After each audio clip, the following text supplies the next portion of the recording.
to kind of start you guys off with a quick story of something that I just saw that I thought was really interesting. Have you, how much for a one-on-one live? Go to theblackbusinessschool.com, theblackbusinessschool.com. They can set you up. They can tell you what that is. It's not cheap. Because I don't do a lot of one-on-ones, but there's a price to it. If you really want it that bad, then feel free to reach out. I suggest a class, but if you want to do one-on-one, then I certainly want to help you every way that I can. But I can't do one-on-one for everybody because I have a million people that follow the platform. But it's there. I mean, it's doable. So if you're interested in that, then feel free. Absolutely.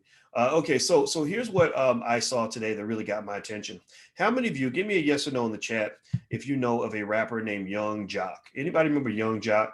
YoungJock had a song in the 2000s, mid 2000s, and the song was he did a song with Diddy, and I think it was called "It's Going Down" or something like that. Remember? Meet me at the club. It's going down. Meet me at the bar.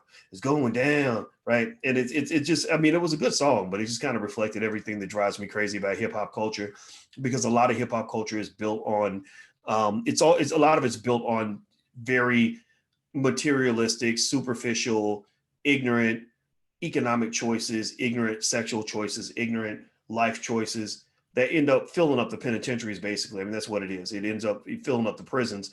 But, I'm not going to talk much more about that because I'm going to start sounding like a preacher.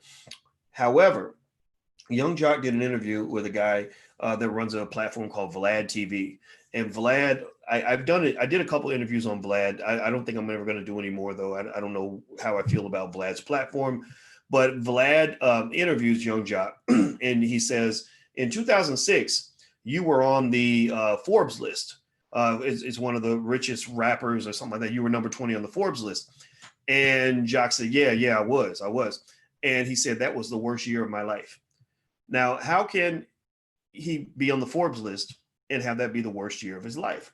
Well, what he said that when he hit the Forbes list, he had people that he became a target. He basically became a target of people that wanted to borrow money and felt entitled to what he had. He had people that would say, oh, wait, you only loaned me $1,000.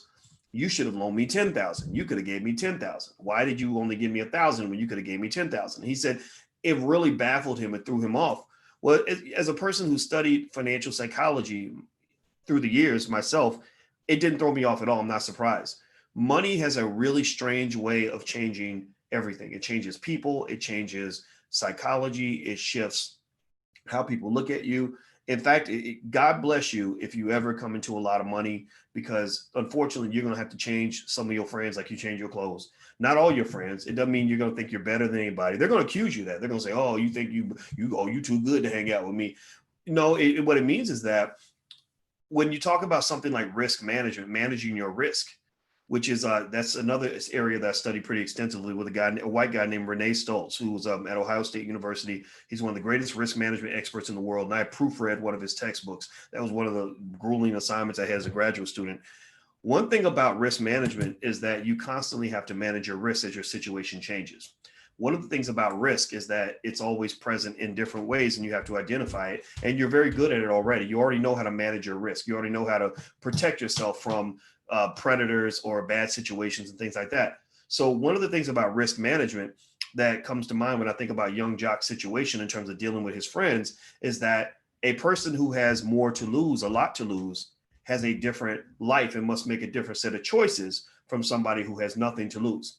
So when you come into a lot of money, you'll have a lot to lose. So because you're going to be a target. You're going to be a target of, first of all, a lot of people are just going to hate you just because you're doing well and they're not, because misery loves company. Number two, you're going to attract every sob story known to man. Everybody who's having a bad day, is going through a tough situation. Anybody that, even the words like, how people say, yeah, hey, if you need anything, let me know, right? Rich people can't really say that as much as people who have nothing to lose. People who have wealth, when they say, if you need anything, let me know. Well, then guess what? Then people are going to call them when they need something. Like, hey, I need $5,000. Because I can't pay the bills. Can you help me out? So even little statements like, hey, man, you my boy. If you need anything, let me know. Well, if you have wealth, then you're going to have to actually prove that, right? People who are broke along with you, they don't have to prove anything because you ask them for money and they say, oh, I'm broke just like you. But so YoungJock basically said that, the $10 million, I'm sure he's blown through most of it. I think he was driving an Uber at one point. I don't know if that was a stunt or if that was real. I have no idea. But basically, he said that making that money was the worst year of his life. And that did not surprise me one bit. Money is very powerful. It requires a lot of perspective, and you must be very protective, and you must have a lot of insight. And unfortunately, if you have this this very get rich quick kind of throw it up, just be a fool, act a fool kind of mindset, then you're going to probably lose everything that you have. People that have wealth, that build wealth, and those who protect wealth tend to be people who are measured. They have what in the Black Stock Market Weekend, I coined a term, an acronym, OPP. OPP stands for opportunity, patience, and perspective, not the original OPP, right? You down with OPP? Yeah, you know me. No, OPP stands for opportunity, the ability to identify opportunities. Wealth builders identify opportunities where others see problems. Problems freeze up regular people. Wealth builders see a problem and they don't freeze. They start solving the problem. Patience means that wealth builders have patience. They're not looking to get rich quick. They're looking to get rich slowly. They're not looking for the fast money. They like the slow money. They don't want the short money. They want the long money. And also perspective means that a wealth builder can see the big picture. They can see the whole landscape, the whole market. They can see the entire future at once. Like, for example, the people that are making billions of dollars from gentrifying previously Black communities, these are people that started planning gentrification 25, 30 years ago. So ultimately, having these sorts of things really is almost like a Buddhist style level of meditation. Like, it doesn't surprise me, for example, Russell Simmons. I worked with Russell Simmons on a mass incarceration project not too long ago. And Russell is, he's deep into meditation and all this other stuff. And I understand why, because when you've got that much going on and that much to protect, you almost have to really constantly be in a state of complete focus to be aware of your surroundings, aware of who's coming in and out of your space. Even a man has to be aware of which women he's sleeping with. A woman has to be aware of who she's doing business with. So just sort of keep that in mind. Having wealth is a process that is enjoyable if you use it the right way, but it doesn't become a big party. If you think of it as a big party, then the party's going to end pretty soon, and it's probably going to end with some serious problems. So with that said, Michelle says, "Hey, Dr. Boyce, what is the mini program for the Black Business School?" The mini. You're talking about the mini stock market investing program. Just go to theblackbusinessschool.com and ask one of the specialists. If you go to the website, you can leave a message for them, and they'll get right back to you. Chanel and Jessica, that's their names, and also Carmelita helps to run the school as well. And there's Amani and Micah in our customer support department, so they can actually get you started and help you find whatever you need. You can come in and talk to them and tell them what your family's trying to do, and whatever your family's trying to do and whatever your budget is, they can help you based on your goals and based on what your budget is. And so it's a very safe process. It's a very friendly process, and it's a secure process, meaning that if you're not happy with what you get, then they're always happy to fix it. So I want you to just make sure you understand that. And I want you to tell everybody when you talk to them that our goal is to make you happy. And then if you're not happy, you should just reach out and we'll take care of you. Ebony says, what cons do you have about Robinhood in comparison to a Ameritrade mobile app? Robinhood, the one thing I didn't like about Robinhood, two things. One is when the market took off and shot up like a rocket, Robinhood crashed. And then another time when the market crashed, Robinhood crashed. Well, when the market's plummeting, everybody wants to trade. And that's the worst time to crash. It's the hardest time for the app to work because it's getting a lot of pressure on it, but they got to be able to handle that pressure. So Robinhood's probably in court right now dealing with a lot of lawsuits from the crash. Also with Robinhood, I tried to move a bunch of my securities. I didn't want to sell these stocks. I just want to move it into a different account just to spread it out. And Robinhood would not let me move my own money. They would not let me move my own assets. And they made it very, very hard to do that. I did not like that. Most traditional brokers make it very easy for you to move your stuff. Now, as far as selling and getting my money out, there's no problem there. But in this case, I wanted to move my stocks. I didn't want to sell them. I just wanted to put them in a different brokerage. Well, they just gave me the runaround. I had to make phone calls and all sorts. So I did not like that. So that's the downside of Robinhood. But I think overall the good outweighs the bad. Robinhood is very efficient, easy to use. I think that's why a lot of people are using it. And Robinhood's really changing the investing landscape. Robinhood's brought in a lot of new investors that have never invested before. So they're increasing stock market participation nationwide, which changes the price discovery dynamics, meaning that the prices move because of what's happening with the market. And it's really changing models. Like I'm sure my friends back in academia are constantly writing new research papers now on the effect of Robinhood retail investors on stock prices, because it's really kind of throwing a lot of our traditional models out the window. Crystal, does it make a difference if you buy one share of something as opposed to a couple of shares? Yeah, well, I mean, 2 shares means you have more than one share. If the shares are $50, you buy 2 shares, then you're spending $100. So you're more deeply invested. But in terms of things like stock splits don't do anything to change the fundamental value of the company, but they can change the market value, because stock splits like the Apple stock split and Tesla, to me, are more marketing stunts than anything. What are stock splits? Brittany, great question. Stock splits are when they take your shares and they basically split them in half. It's like cutting a pizza. So imagine if you have a whole pizza and somebody says, we're going to split your pizza into 4 slices. Well, so they slice it in 4 pieces. You still have the same amount of pizza, but you're eating it in smaller slices. So that's really important. Let's see here. I saw American Greed, and the first thing that came to mind was Jay Morrison. I don't know. I don't run that business, but I do know that the Tulsa Fund, which I did invest in, I haven't had any problems with it myself, and I do know that they were investigated, I think, by the Department of Justice and the Securities and Exchange Commission, and the investigation turned up, no issues, no wrongdoing. But also the other thing too is that when you create a publicly traded fund like that, you have to go through a lot of hoops. You have to really, really have a lot of ducks in a row. So the likelihood that there's something illegal happening in the fund is just quite low. I mean, it's just low because the Securities and Exchange Commission doesn't just let anybody go out here and create a fund. You can't do that. You go to jail for that. So you have a lot of paperwork that's required, a lot of time, a lot of lawyers, stuff like that. And the Tulsa Fund did all that. Now, what could happen is you can create funds and the fund may not make money for a year or 2 or 3. That happens all the time. There are thousands and thousands of funds every year that lose money. In fact, and then some of them eventually become profitable, but it may take 2 or 3 years. Like I think Jeff Bezos, who runs Amazon, he's the richest man in the world. I think he's worth $200 billion now. Amazon's worth 1.7 trillion. Well, for years and years and years, Amazon did not make any money. Amazon was losing billions of dollars. And so a lot of people thought, Amazon was a bad investment, but it turned out that Amazon ended up being one of the best investments ever. In fact, if you had spent, let's say the amount of money that you spend on fast food, new clothes, or going out to dinner, and you'd put that money, the same amount, not to say you didn't do those things, but let's say you matched yourself, you put the same amount of money from all those things into, say, Amazon stock consistently, you'd be worth hundreds of thousands of dollars, maybe even a millionaire. Some of you would be. Depends on how much fast food you eat. So just keep that in mind. All right, what is the value of beta, says Kenneth? Well, beta is it's a variable that is used to measure risk of a stock relative to the market. So think of the market like a big ocean, and you've got different types of ships. So let's say that a big wave comes through the ocean. Well, the bigger ships might move a little bit.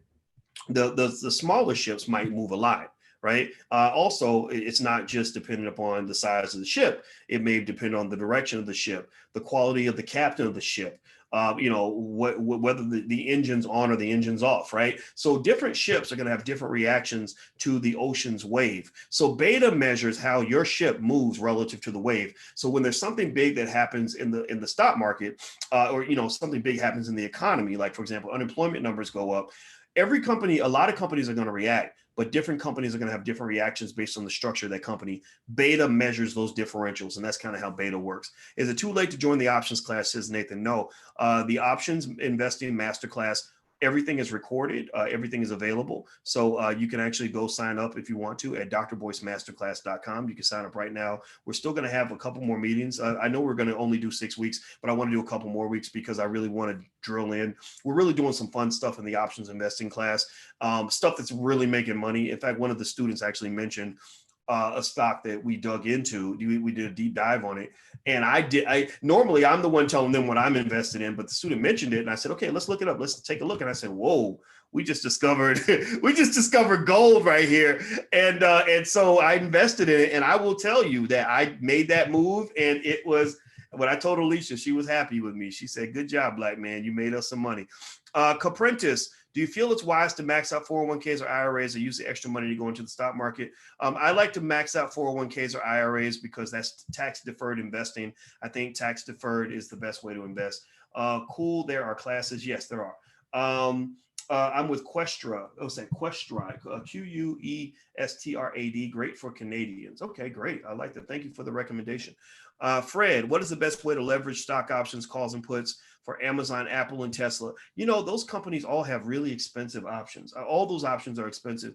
Now, Apple and Tesla are going to split, which is going to make the options more affordable for a lot of people. I have concluded that the two reasons that those stocks have benefited so much from the stock split announcements is one, because the of the marketing, the attention that was dropped on the securities, and then two, the options market is going to become more active. I could not think of any other reasons why. There are other theories in financial research that explain why a stock should go up or down or whatever based on the split, like what we talked about, the signaling theory, where the managers are signaling good news by splitting the stock. We talked about the clientele effect, where you're drawing a broader clientele by reducing the stock price, but that doesn't apply anymore because the price doesn't affect whether you can invest in the stock. Tesla stock is what, $1,600 or whatever it is, 2,000. It's over 2,000. That's right. I invested in Tesla. I did sell my Tesla, not because I don't like the company, but because I found better investments. And so anyway, Tesla's about $2,000 a share, but you don't have to spend $2,000 to buy Tesla stock. You can buy $50 worth on Cash App, right? So why would it matter if the stock price is $1,000 or $8? Well, there could be a psychological effect, right? That maybe you enjoy buying a whole share as opposed to a piece of a share.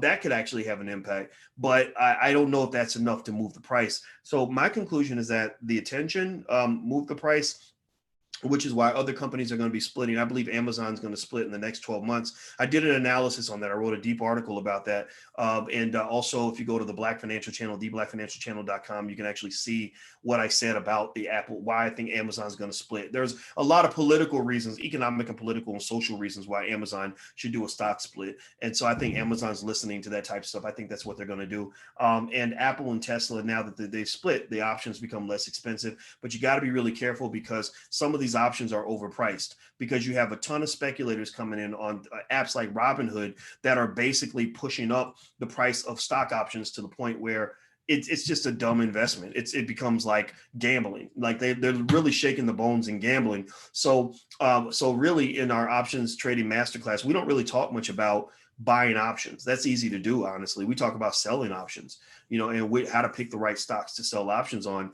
And really, the number one rule of making money is buy low, sell high. So when you see something that's overpriced and you don't want to buy it anymore, well, there's always a way to benefit. Remember, OPP, opportunity, patience, and perspective. Opportunity, spotting the opportunity. Okay, whenever the price is too high, well, that's an opportunity. That means you get on the sell side. When the price is too low, well, that's an opportunity. You get on the buy side. A smart investor knows how to turn any situation into an opportunity. So that's what you want to get good at.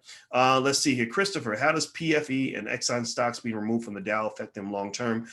They say that being removed from the Dow could affect you in terms of reputation, or how you're weighted into fund managers' indexes, right? So there are these indexes that track the S&P or track the Dow. So if you're taken out of the index, then that might reduce the demand for your stock. I think Exxon being taken out is kind of interesting. I think long term Exxon's going to be okay. They're a good company with good management, but Exxon's having a hard time from what I understand. So but they make an insane amount of money. My God, I could have sworn what do they make, $100 million a day or something? I mean, I can't remember it's some ridiculous amount of money Exxon makes. Their revenue's out off the chain. ExxonMobil versus Chevron. I like Chevron more. I like Chevron because they have a really great dividend yield and they tend to stick to their dividends no matter what. When the market goes kind of crazy and gets bad like it did during COVID, people were actually running toward dividend paying stocks. Minister Farrakhan says to invest in land instead of stocks or bonds. Yeah, well, he's right. He's right. I think all of it. I think spreading out and diversifying is the rule. That's the rule. The rule is spread it out. Just have your money everywhere. Don't put it in one place.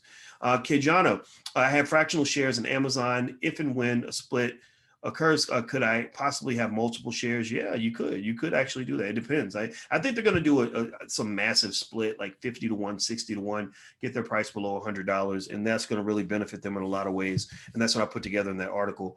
Okay, the hotel investing masterclass that starts next week. Yeah, if you're interested in joining investing groups to buy Black-owned hotels, we have a great masterclass led by some experts who have a lot of experience in the field. There's a group of 3. 2 men and a woman, and the 2 men wear bow ties, which hopefully means they're pretty smart. I'm kidding. They are very smart. They're all very, very experienced. They're all very, very good at what they do. And so if you're interested in joining, and actually for this weekend, you can actually get 48% off. You can go to blackhotelinvesting.com. That's blackhotelinvesting.com. So feel free to go to blackhotelinvesting.com and take a look. Charlotte, I started investing in April and I'm doing well. Good for you, Charlotte. That means you've been following some of what we talked about. If you've been diversified, literally this market has been so good that a 5-year-old monkey could make money in this market. If you didn't invest, I feel bad for you. I wish I could talk you into it. I can't make you do it, but if you want to know why the wealth gap grows, it's because there are millions of people that do invest and then millions of people that don't. So that kind of throws you off. Talking too much to see my comments, SMH. Let's see here. On the $5 a day, do you invest in one stock every day or put $5 toward a different stock every day? Well, what you do is with the $5 a day plan, that's what you're talking about, what we did in the Black Stock Market Weekend. The $5 a day plan doesn't require you to invest every day. You can invest once a week. You can invest once a month. It's totally up to you. So feel free to use whatever frequency you're comfortable with. I suggest doing it on autopilot. If you want to know more about the $5 a day investing plan, that comes with the package for the Black Stock Market Weekend. We packaged all that together. The Black Stock Market Weekend is really cool in that we recorded everything. And basically what I did for the whole weekend, it was really good. We had 96% of our students said they would recommend this to a friend. It was that good. And basically I broke down an 11-step process I use to select stocks for my portfolio. And it's so simple that even a kid can understand it, but it's based on deep level financial theory. I have a very deep understanding of these topics. So I'm not just a guy who bought some stocks. I'm a guy who's been studying this stuff for 20 something years at a very high level in terms of understanding the mathematics and everything else. So I love putting together models that capture the complexities, but make them simple so that anybody can apply it. So if you want to go take a look, everything's recorded. Feel free. You can go to blackstockmarketweekend.com. That's blackstockmarketweekend.com. Love you, brother. I love you too, man. Thank you very much for the kind words. What advice for people with saved up money? Do you believe in the dollar crash? Yeah, I mean, you can talk about inflation, right? You can talk about what they call the great debasement, which is very real, which is the great debasement is basically that because we're spending so much money on these big stimulus packages and we're borrowing like crazy and our country's productivity is actually declining, that the dollar long term isn't going to maintain its value. And that's actually that theory supported by record prices in gold, which is driven not just by the debasement of the dollar, but also driven by massive amounts of uncertainty economically across the world. So that's true. However, there are other competing theories to kind of say that that inflation, which leads to the reduction in the value of the dollar, that inflation may not actually be occurring. The inflation is where demand exceeds supply. And right now, at least now, we don't have a lot of demand. We don't have a lot of people that want to go spend money and buy things, right? So we have a lot of supply. We have an oversupply. So actually deflation is something that they have to deal with as well. So ultimately, I don't think you should invest based on, in my opinion, I'm not telling you what to do. This is not investment advice. This is just for educational purposes. But I will say that I don't invest worried about what the dollar is going to do. You just prepare for that, right? So that means buying gold and silver and precious metals is a great way to protect yourself. Buying real estate is a great way to protect yourself. I just do a little bit of that, and that's how you protect yourself. All right, so let's see. Do I trade options? Yes, we have an options investing masterclass. Feel free to go check it out. We record everything. It's drboycemasterclass.com. That's drboycemasterclass.com. Is it okay to have Stash and TD Ameritrade apps? Yes, it's great to have multiple apps. That's what I do. Do you have a guess on the timing of a market correction? Some people are predicting toward the end of this year.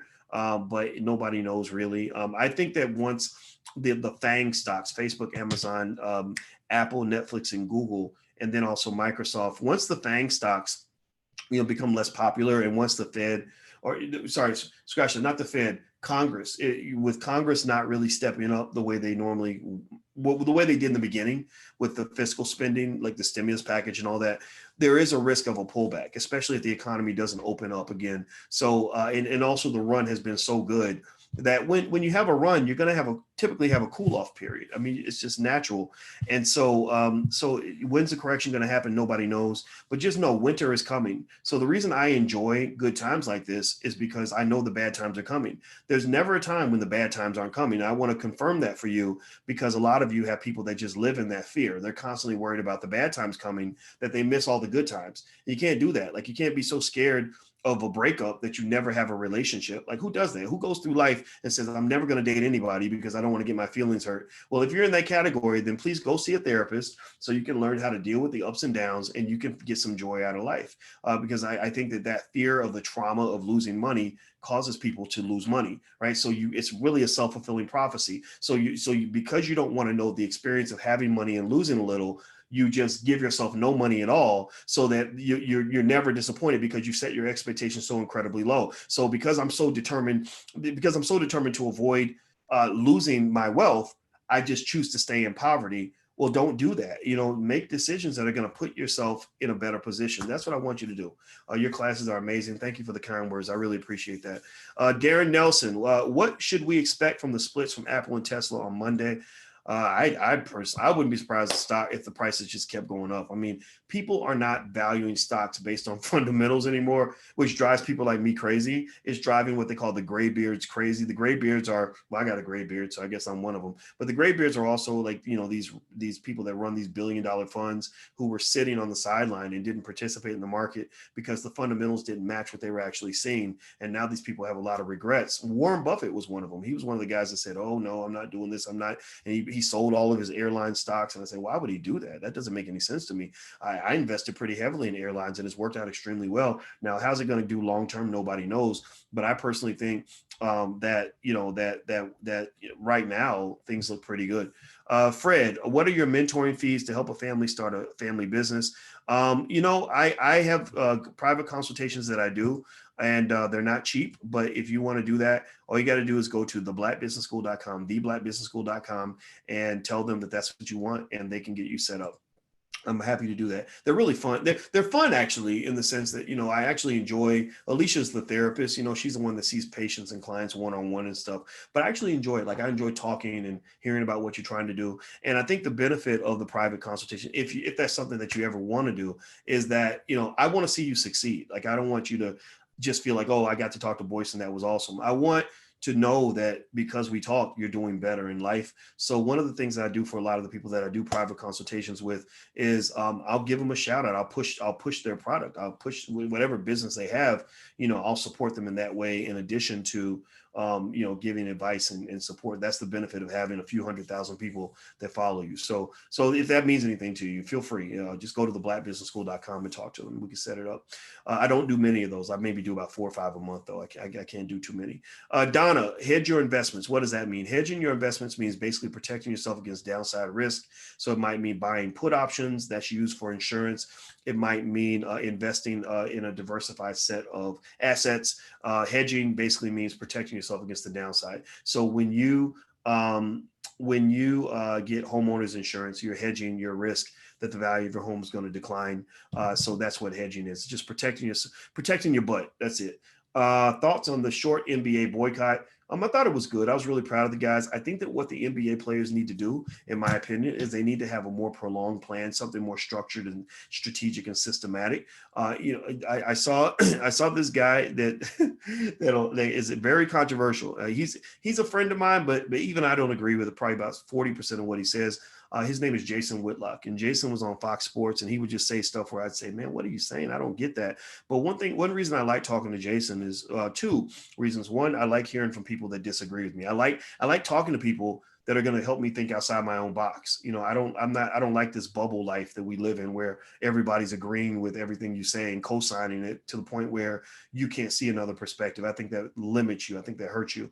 And then two, I'm convinced that as crazy as Jason can be, I really believe that he believes what he believes because he believes it's best for Black people. Like, I believe that he is just an old school. He's like that uncle at the barbecue who's always going to show up at the family barbecue and really be down for the family, but he's going to say stuff that's going to make you mad. That's who Jason is. So Jason made a good point. He said, you know, sure, okay, you achieved the goal of bringing attention to the issue, but what are you doing to solve the issue?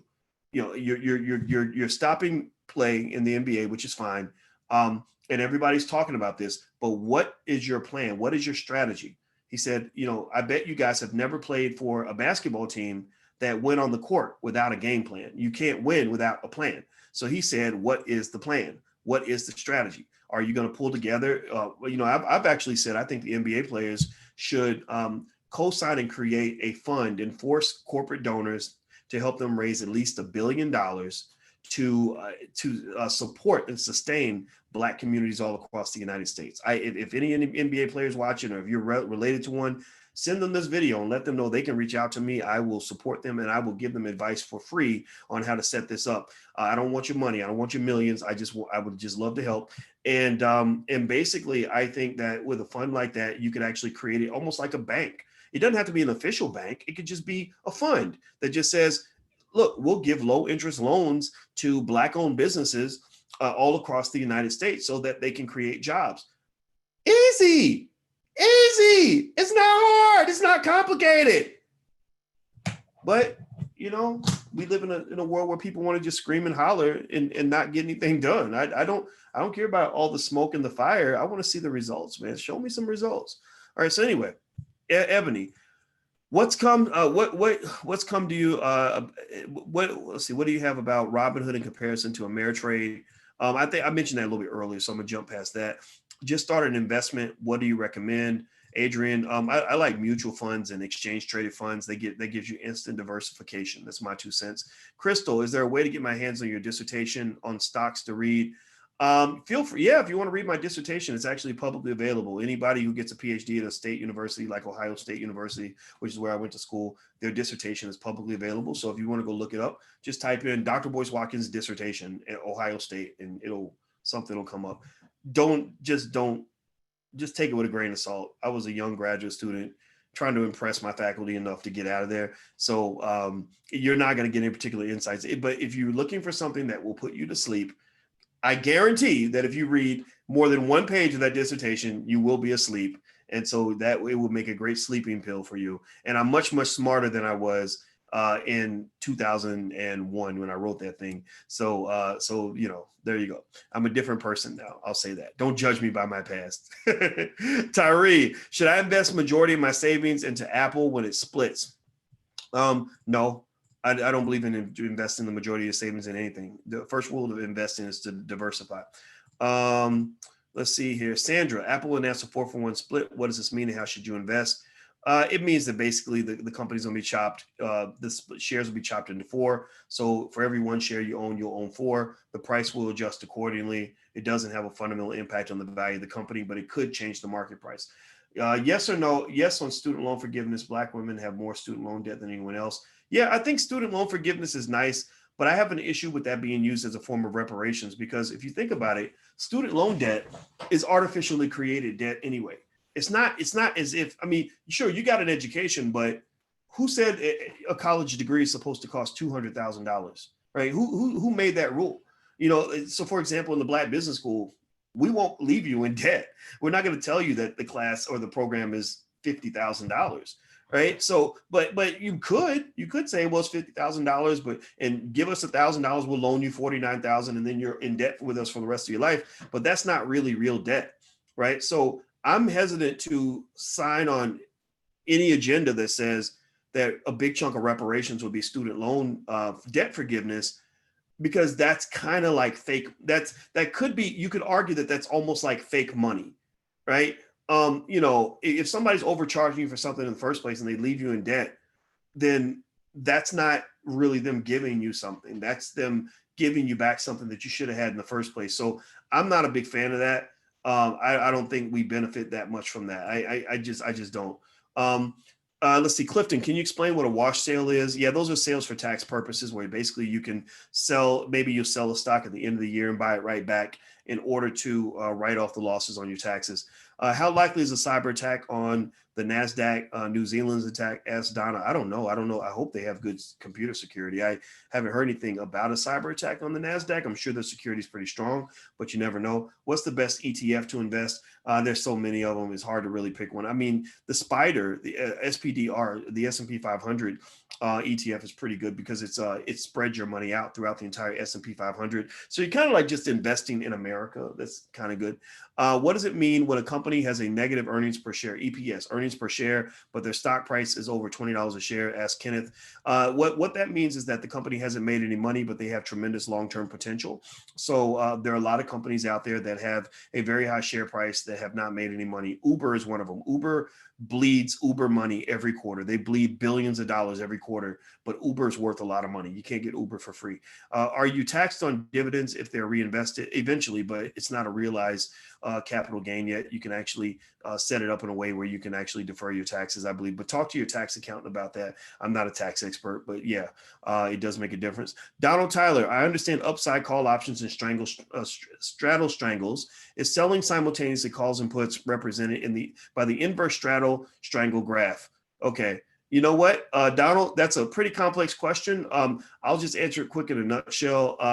I will say that, yeah, straddles basically allow you to take advantage of volatility. So straddle in options it looks like this on the graph. That means that you're basically positioning yourself with a call and a put so that you will benefit either way if the market moves left or right.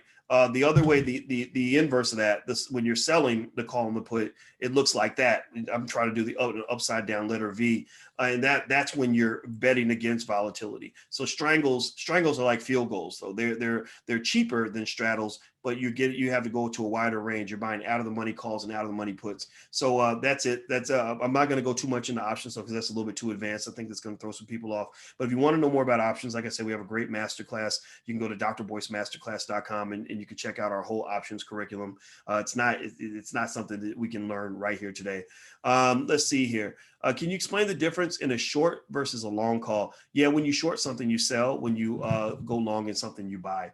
Do you teach Forex? Yes, we do have a Black Forex program. So feel free to go to theblackbusinessschool.com and talk to one of the experts. They can guide you to our Forex plan. Let's see, I need to set reminders for your YouTube. Yeah, you do. But I don't really actually have any scheduled time that I will do stuff. I just, reach out constantly. And sometimes I just feel like answering questions and talking to you guys for a while. But if you're not on our email list, at least make sure you're on our email list. We give you lots of value through the email list. I mean, I'm talking about a ton of value, like more than you got in college.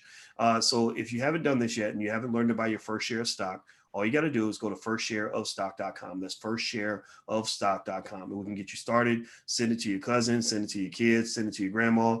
And I will explain to them within 10 minutes how to buy their first share of stock. I can explain it in 10 minutes with $10. So there's no limit in terms of expertise. There's no limit in terms of income. Anybody can do it. Everybody should do it. And I'm very, very proud because one of the things that I've learned through research is that the number one indicator of family wealth is whether or not you participate in the stock market. It's almost like saying one of the greatest indicators of whether you're healthy is if you exercise, right? So the more people in your family that exercise, the more likely they are to be healthy. Does that make sense? Well, investing in the stock market is the financial equivalent of exercising. So stock market participation rates, meaning the percentage of a population or the percentage of a community that invests in the stock market, is a direct indicator, a direct predictor of how much wealth that community is going to have, how much wealth that community is going to gain. So in our space, you guys, I measure your stock market participation rates. I do surveys periodically.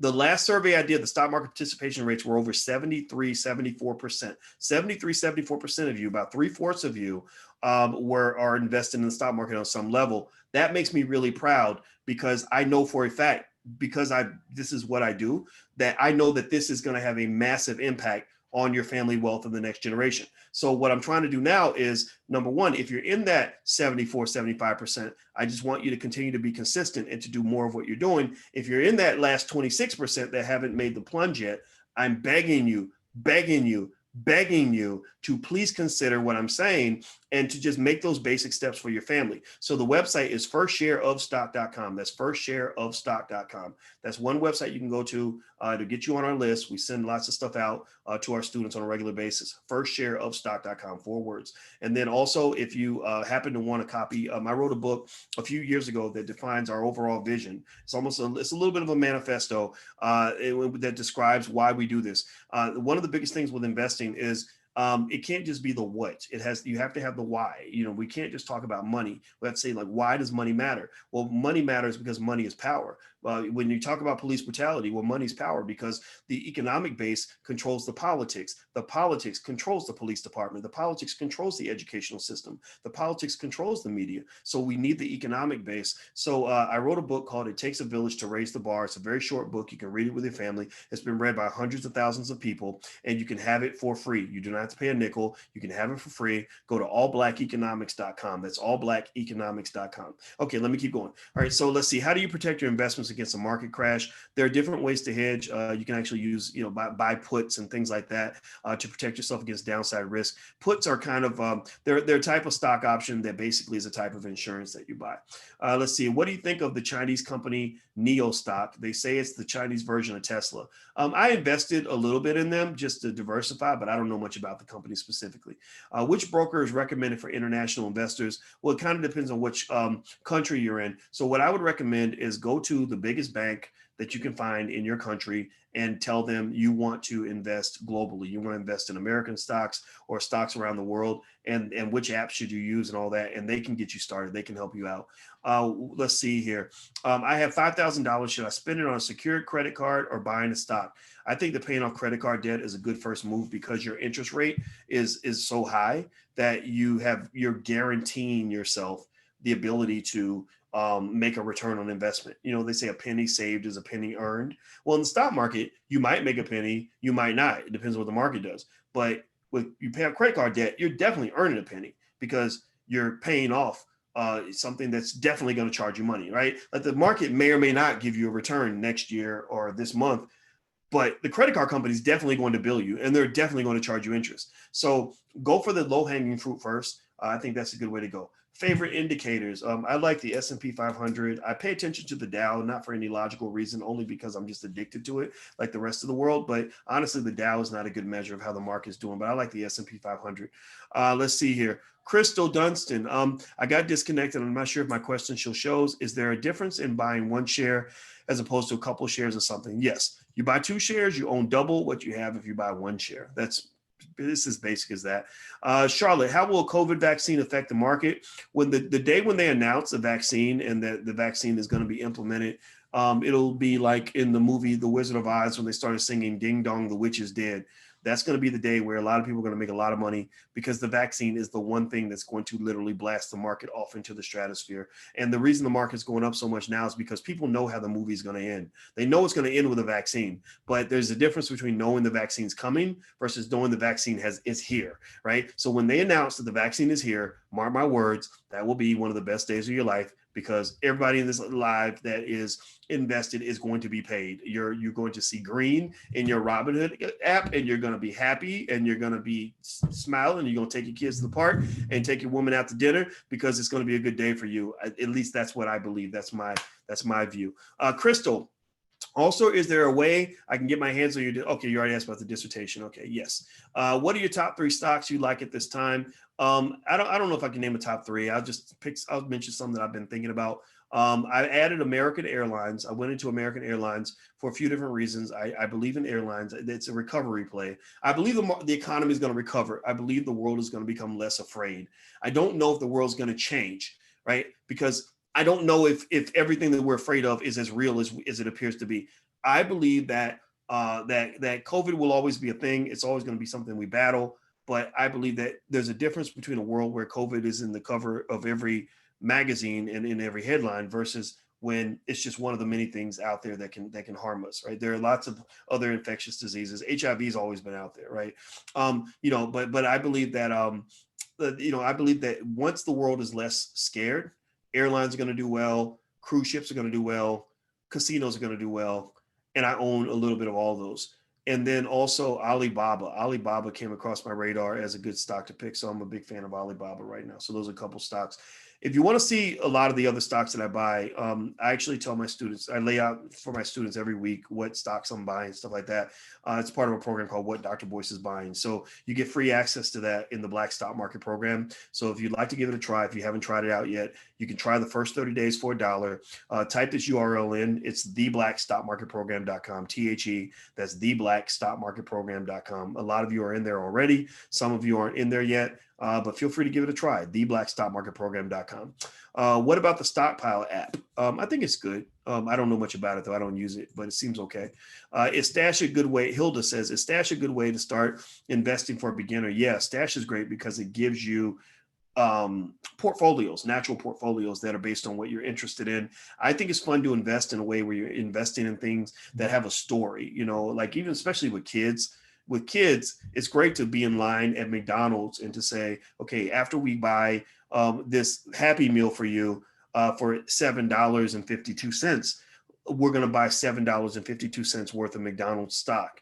And then you get to explain to your child the pride of being an owner of a major corporation. And you can explain to your child that when McDonald's makes money, they make money. And you're going to watch your child go to the playground and tell the other 8-year-olds, hey, I'm an owner in McDonald's. And so when McDonald's makes money, I make money. You got to understand the importance of how you shape their self-esteem, how that affects them, right? It really affects them. They're affected by everything that they consume psychologically. Like, so for example, if they wake up every morning and they're dancing to a song where the chorus is, there's some hoes in this house, well, then that might be God trying to tell you something, that one day there will be some more hoes in this house, right? So I'm not dissing anybody. I'm not telling anybody they can't do what they're going to do, but I'm just telling you that what you feed your children psychologically will shape them forever. Many of you are shaped right now because of something that your grandma or your granddaddy or your mama or your dad said to you when you were a kid. So if you're in that category, I want you to think carefully about the tremendous power you have to shape that whole child's destiny. So you got a choice, right? Either have them waking up reciting there's some hoes in this house, or have them reciting there's some investors in this house, there's some owners in this house, there's some wealth in this house. You make the choice. I'm gonna leave that up to you. So Queen says, should I move my Robinhood stocks to Fidelity? I'm not gonna say you should or shouldn't. I like to use different apps just to spread my money out because I don't like everything being in one place. Have you ever used Cash App to purchase stocks? Yes, I use Cash App quite a lot. Cash App is very easy and it's a great way to add to your portfolio. Jamal Warren, is there an idea when the Tesla and Apple stocks will split? The splits have been announced. The split date has already occurred, meaning that they have sort of shareholders of record that are going to participate in the split. But the formal split occurs, I believe, on the 31st. Brittany, is it wise to buy stocks during or after hours during regular business hours? I like to buy during business hours, but you can go outside of business hours. What do you think about Facebook and Apple? I think that those are both companies that actually have tremendous management teams. And I like companies that have good managers because good managers are like good captains of a ship, and they're going to kind of know how to adjust and make the right moves. So Amazon has great management. Facebook's good. Facebook has some ethical issues, right? But Facebook is, they know how to make money. No question about it. A lot of y'all probably giving money to Facebook. Then there's, Apple just seems to know how to figure it out. They're a $2 trillion company, though. I'm kind of wondering about these antitrust hearings. And also Apple's kind of under attack by a lot of big companies that feel like Apple is kind of exploiting them, that they got this 30% charge they put on all the apps that go on their app store, and Epic Games and some other big players are fighting against them. And even Facebook and Google are kind of poking at them a little bit. So it's going to be interesting to see how that plays out. How does one benefit from a COVID vaccine? Obviously, if you're an investor in a company that's going to sell a lot of vaccinations, then that's obviously there. I think AstraZeneca, for example, did really well when the Trump administration agreed to buy a bunch of their stuff. Maybe some sort of mutual fund or ETF that tracks the whole industry. I don't know if I would try to pick the right stock at the right time. Also, recovery stocks are going to do very well when the vaccine comes out. So, you're talking about airlines, cruise ships, and casinos. Those are kind of the top three when I think about recovery plays. And cyclical stocks, like what's happened is that the market has taken off, but it's not been a balanced recovery for the market. The top 30% of the stocks are making a big chunk of the money, and the bottom 70% are kind of doing okay. So what's going to happen is, as the economy becomes safer, the people start feeling safer in the world, you're going to start seeing a lot of those stocks at the bottom start to rise up too. And the big plays, the FANG stocks, the big attention grabbers, the Amazons, Netflixes, and Microsoft, those stay-at-home plays are not going to do as well, because a stay-at-home stock is not going to be as exciting as it was during COVID. Is the Black Business School accredited? No, we're not seeking to be accredited in a systematic racist system. We actually give accreditation, so we're not seeking accreditation from a system that's proven that it's not capable of properly educating Black people. So we don't seek accreditation. We give accreditation. The accreditation for our faculty is the fact that many of them are multimillionaires. The accreditation is that many of them have extensively strong credentials. The value is that we know what Black folks need. We solve one problem. We have one focus and one focus only, and that is solving the Black wealth problem in America and the racial wealth gap. And we already have a plan. Our plan is what we call Project 2070. Project 2070 is that we believe that if we do what we're supposed to do and we continue to do what we're doing, that by the year 2070, Black people will be the most economically intelligent, the most financially literate group of people on the planet. Whatever the Jewish community is now, the Black community will be a better version of that by the year 2070. So it won't be you. It's going to be your kids and your grandkids, because I'm planting the seeds with you and you're going home and you're talking to your kids. And what's going to happen is your kids are going to do what the Walton family did. Sam Walton started this little company called Walmart that did okay, made some money. He expanded it, but then his children were able to take it to the next level, to the point where all of his kids are among the richest people in the world. So by the year 2070, Black people, mark my words, Black people will be world leaders in economic intelligence, and people are going to be mad at you, and they're going to say, oh, why do Black people own everything? Black people own all the banks. They own all the media outlets. Well, you know who shut him down? It was the Black people, because they own everything, right? That's going to be your grandkids' problem. It'll be different from your experience. Elma says, I'm a beginner, 1 week into investing. Should I stay away from ETFs until I'm more into trading? No, I'm not telling you what to do. This is not investment advice, but I love ETFs. ETFs are great because they give you the most important thing you need in investing, which is diversification, meaning you don't put all your eggs in one basket. So ETFs, namely, for example, the SPDR ETF, it tracks the whole S&P 500. So it's like a big economic soup. It's like if you have a bunch of ingredients, you make a big soup. Well, if you get 1 teaspoon of that soup, you're getting all the ingredients that are in that soup. So you're getting a diverse sort of meal, you're getting a balanced meal. So that's what you want. You want a financially balanced meal. Okay, guys, so I'm going to have to run.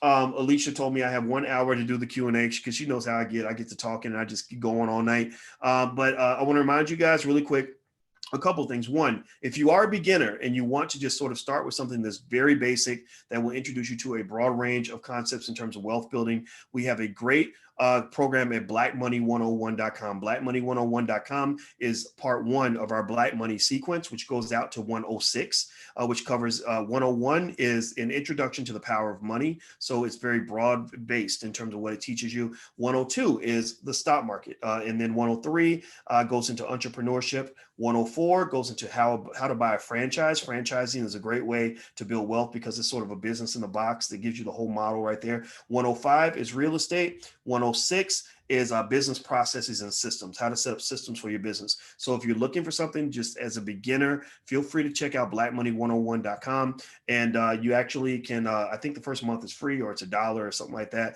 And there's a 30-day, 100% money back guarantee on anything you do in the Black Business School. So if you invest even $1 with us, if you're not happy, we will either make it right to your satisfaction, or we will give you your $1 back. If you have any questions or any concerns at any point, email support@theblackbusinessschool.com, support@theblackbusinessschool.com. We have an entire support team available to make sure that you are happy.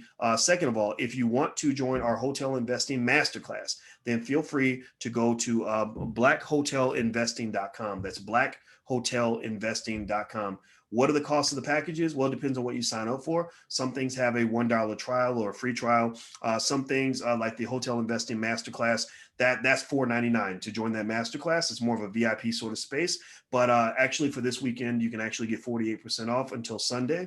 So you can go to blackhotelinvesting.com and get the discount. So feel free to do that. And I'm going to get out of here, guys. I hope you guys enjoyed the Q&A. I hope you gained something from this discussion. And did I postpone my wedding? Yes, we did. We're going to get married July 10th, 2021. But I still love that Black woman. Ain't nothing changed in that category at all. So take care, guys. Thank you for listening. God bless you. And I will see you soon. Have a good night. Bye-bye.